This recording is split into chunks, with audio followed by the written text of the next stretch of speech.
नमस्कार दोस्तों, मैं हूं दीपांशु कंवल। आप देख रहे हैं हमारा चैनल माई स्टडी एक्सप्रेस पे। आप सबका स्वागत है। आप सबका स्वागत है एक और फ्रेश न्यू वीडियो में, जो कि है क्लास 12 बिजनेस स्टडीज का चैप्टर नंबर 5, ऑर्गेनाइजिंग।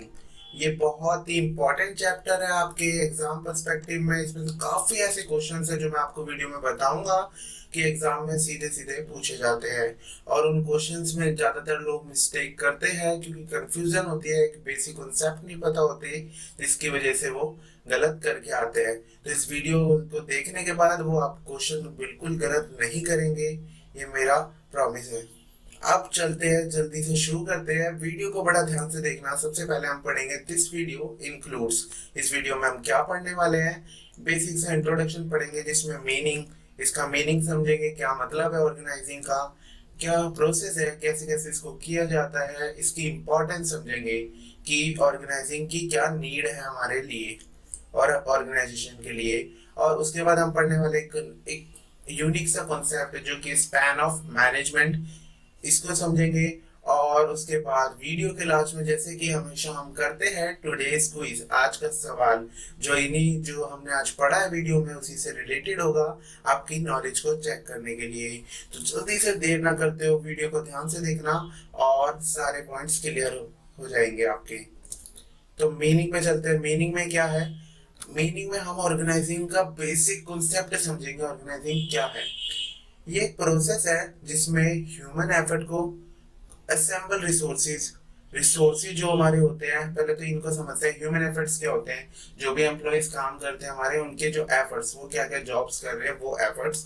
और रिसोर्सेज, रिसोर्सेज हमारे जो भी मशीनरी है, पैसा है और ह्यूमन रिसोर्स है, इन सारे रिसोर्सेज को, ये प्रोसेस है जो इन दोनों चीजों को, ह्यूमन एफर्ट को और रिसोर्सेज को कोऑर्डिनेट करती है, असेंबल करती है। कोऑर्डिनेट मतलब आपस में जोड़ती है, फिर उन्हें असेंबल करती है, फिर उन्हें इंटीग्रेट करती है। इंटीग्रेट मतलब भी वही होता है कि इन सबको जोड़ती है। असेंबल मतलब उनको सीक्वेंस में लगाती है। और उन सब का यूज किस लिए किया जाता है? अचीविंग स्पेसिफिक ऑब्जेक्टिव्स को अचीव करने के लिए किया जाता है। तो ये एक ऐसी प्रोसेस जिसमें ह्यूमन एफर्ट्स को, रिसोर्सेज को कोऑर्डिनेट करते हैं, उन जोड़ते हैं और उन दोनों को यूटिलाइज किस में करते हैं? ऑर्गेनाइजेशनल ऑब्जेक्टिव्स को अचीव करने के लिए। बेसिक क्लियर है, मीनिंग। अब चलते हैं, ऑर्गेनाइजिंग क्या करती है? इट लीड्स टू, इससे क्या होता है करने से? एक बेटर ऑर्गेनाइजेशनल स्ट्रक्चर तैयार होता है हमारे पास, जिसमें अच्छे अच्छे लोग होंगे जिनके पास स्किल्स होगी वो काम को करने की। इफिशिएंसी, प्रोडक्टिविटी बढ़ती है इससे, सबसे अच्छा पॉइंट तो यही है। उसके बाद नेक्स्ट है designing specific roles to eliminate confusion. अब ऑर्गेनाइजिंग में हम ये देखते हैं कि हम जॉब्स उनको बांटने के बाद उनकी ड्यूटीज बांटते हैं, असाइनिंग ड्यूटीज। स्पेसिफिक हमने रोल्स उन्हें दे दिए, ड्यूटीज दे दी, तो इससे कंफ्यूजन क्रिएट नहीं होती, कंफ्यूजन कम हो जाती है, क्योंकि हमें पता है हमें क्या काम करना है, तो उससे कंफ्यूजन होने के चांसेस ही नहीं है। उसके बाद क्लैरिफाइंग अथॉरिटी एंड रिस्पॉन्सिबिलिटी। हमने, जैसे मैंने आपको बताया, शॉर्ट में बता दूं, अथॉरिटी मतलब होता है कोई भी डिसीजन लेने की पावर, और रिस्पॉन्सिबिलिटी होती है उस काम को करने की जिम्मेदारी। मतलब जिम्मेदारी, रिस्पॉन्सिबिलिटी है उसको काम करने की, जो वो है, करना ही पड़ेगा, तो वो क्या है? रिस्पॉन्सिबिलिटी। तो इन दोनों में क्लैरिफाइंग हो जाती है, क्लैरिफाई हो जाती है, क्लैरिटी आ जाती है कि इनको किस किस को हमने अथॉरिटी दे रखी है, रिस्पॉन्सिबिलिटी दे रखी है, ये सब। उसके बाद defining inter relationships among personal for productive cooperation. मतलब क्या कि इससे हमें ये इंटर रिलेशनशिप्स डिफाइन होती है, हमारे जो भी लोग हैं, एम्प्लॉयज है, पर्सनल मतलब एम्प्लॉयज, जिससे क्या होता है हमारे ऑर्गेनाइजेशन में एक प्रोडक्टिव कोऑपरेशन स्टेब्लिश होता है। प्रोडक्टिव कॉपरेशन होगा, सबको पता होगा कि इसको कैसे, कौन कौन से डिसीजन ले सकता है, क्या क्या काम है, क्या क्या जिम्मेदारी है, तो सब कुछ एकदम इफेक्टिव वे में, एफिशिएंट वे में चलेगा। तो प्रोडक्टिव कॉपरेशन भी होगा आपस में, डिपार्टमेंट में और एम्प्लॉयज में। तो मीनिंग और बेसिक इसका क्लियर है। अब चलते हैं नेक्स्ट पॉइंट पे, जो कि है प्रोसेस। अब आती है बात, मुद्दा कि ऑर्गेनाइजिंग की कैसे जाती है।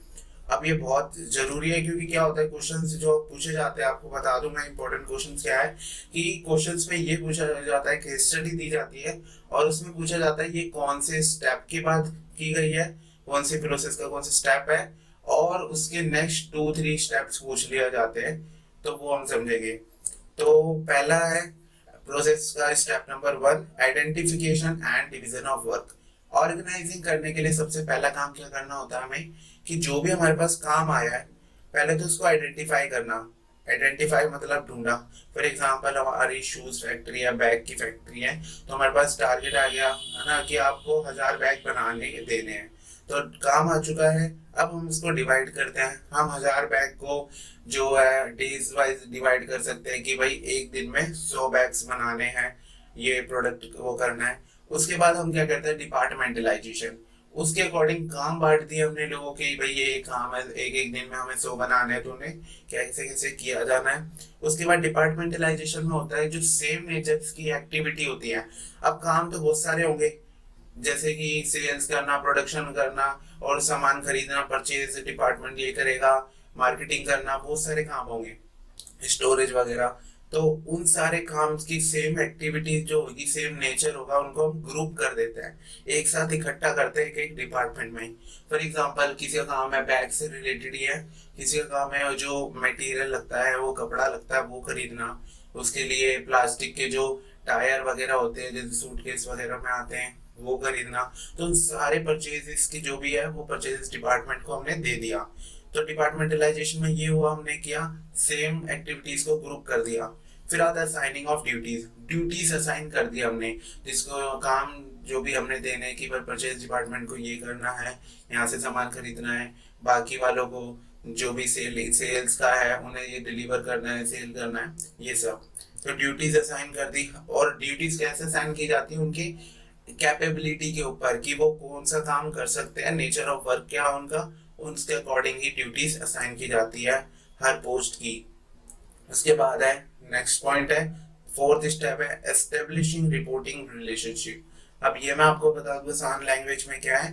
रिपोर्टिंग रिलेशनशिप मतलब होता है कि जो भी हमारे एम्प्लॉयज है, वर्कर है, उनको किससे ऑर्डर मिलेगा, कौन उनको ऑर्डर्स देगा, आगे के काम करने की इंस्ट्रक्शन देगा, और किसके लिए वो इस अगर ऑर्डर पूरा नहीं हुआ तो उसके लिए जिम्मेदार होंगे।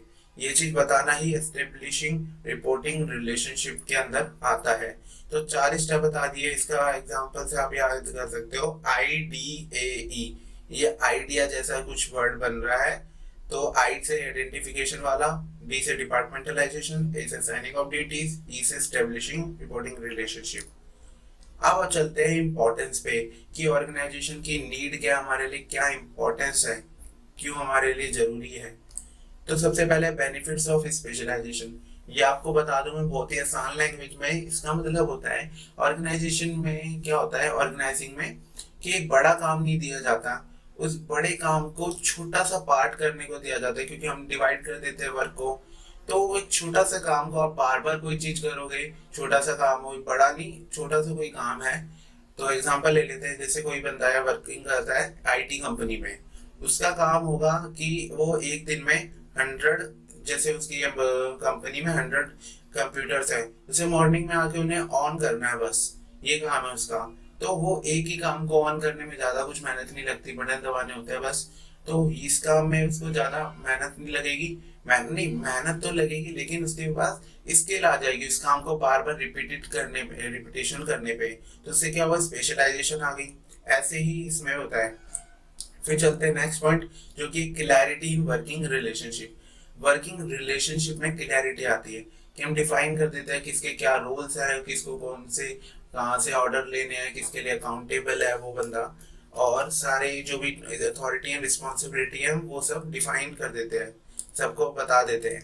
उसके बाद आता है, अब ये दोनों चीज होने के बाद कि सारे अपने काम में स्पेशलाइज हो चुके हैं और उनको हमने रिलेशनशिप बता दी कि भाई किसकी कितनी अथॉरिटी है, रिस्पॉन्सिबिलिटी है, क्या क्या काम करने हैं। तो उससे इन सबसे क्या होता है, बहुत ही इंपॉर्टेंट पॉइंट जो कि है ऑप्टिमम यूटिलाइजेशन ऑफ रिसोर्सेज। जो हमारे रिसोर्सेज है कौन से होते हैं, 3 टाइप के, फिजिकल, फाइनेंशियल एंड ह्यूमन। इन तीनों का ऑप्टिमम यूटिलाइजेशन होता है। इसका मतलब होता है कि उस लेवल तक का यूटिलाइजेशन, उसका इस्तेमाल जिसमें हमारा मैक्सिमम प्रॉफिट होता है। उसके बाद आता है डेवलपमेंट ऑफ पर्सनल। अब डेवलपमेंट ऑफ पर्सनल का मतलब क्या है, अब हम क्या करते हैं, जैसे डेलीगेशन ऑफ अथॉरिटी हम पढ़ेंगे आगे आने वाली वीडियोस में। तो हम जब अथॉरिटी डेलीगेट करते हैं मतलब कि अपने जो सबॉर्डिनेट्स हैं उनको भी पावर देते हैं डिसीजन लेने की, तो उनसे उनके भी डेवलपमेंट होती है स्किल्स की, वो भी डिसीजन ले पाएंगे, तो डिसीजन मेकिंग स्किल बढ़ेगी उनकी, उनके वो भी अपना टैलेंट शो कर पाएंगे, ये सब। फिर आता है एडप्शन टू चेंज। इसका मतलब है बेसिकली कि एडप्शन टू चेंज क्या होता है कि अगर एक ऑर्गेनाइजिंग अगर हम अच्छे से करेंगे कंपनी में, तो उससे हमें एक फ्लेक्सिबिलिटी का फीचर आएगा कि हम फ्लेक्सिबल होंगे कोई भी चेंज को अडेप्ट करने के लिए, चाहे वो टेक्नोलॉजी से रिलेटेड हो, मार्केट से रिलेटेड हो, कंपटीशन से रिलेटेड हो, कोई भी, तो हम इजीली उसको अडेप्ट कर पाएंगे और अपनी और जो ऑर्गेनाइजेशन है उसको भी ग्रो कर पाएंगे बहुत ही आसानी से। फिर अब आते हैं नेक्स्ट जो है इफेक्टिव एडमिनिस्ट्रेशन। अब ये सब होने के बाद इफेक्टिव एडमिनिस्ट्रेशन मतलब होता है कंट्रोल, तो वो तो अच्छा होएगा ही क्योंकि सब कुछ ऑर्गेनाइज वे में चल रहा है। फिर नेक्स्ट आता है expansion and growth. Expansion and growth का क्या मतलब है कि जो ग्रोथ एंड डाइवर्सिफिकेशन होती है और जो भी एंटरप्राइजेस की, हम क्या है अब ये सब होने के बाद कि सब कुछ ऑर्गेनाइज वे में चल रहा है, तो हम और डिपार्टमेंट ऐड कर सकते हैं और अपनी जो भी प्रोडक्ट लाइन है और अलग अलग हमारे जो डिपार्टमेंट्स हो सकते हैं अलग अलग, नॉर्थ में, ईस्ट में, साउथ में, अलग अलग जगह पे, वो भी एस्टेब्लिश कर सकता है इजीली। तो इम्पोर्टेंस हमारे लिए क्लियर है एकदम। अब चलते हैं नेक्स्ट में जो कि है स्पैन ऑफ मैनेजमेंट। ये बहुत अच्छा टॉपिक्स है, अब इसको देखते हैं क्या है। It refers to the span of management, समझ रहे हैं क्या है? It refers to the number of subordinates that can be effectively controlled by superior. मैं बहुत ही इजी लैंग्वेज में आपको समझाऊंगा। इसका मतलब है कि स्पैन ऑफ मैनेजमेंट क्या होता है कि हमारे को कितने नंबर ऑफ सबऑर्डिनेट चाहिए एक सुपीरियर के लिए, जो कि वो इफेक्टिवली उनको कंट्रोल कर पाए, मैनेज कर पाए अच्छे से, उनका हेड, है ना।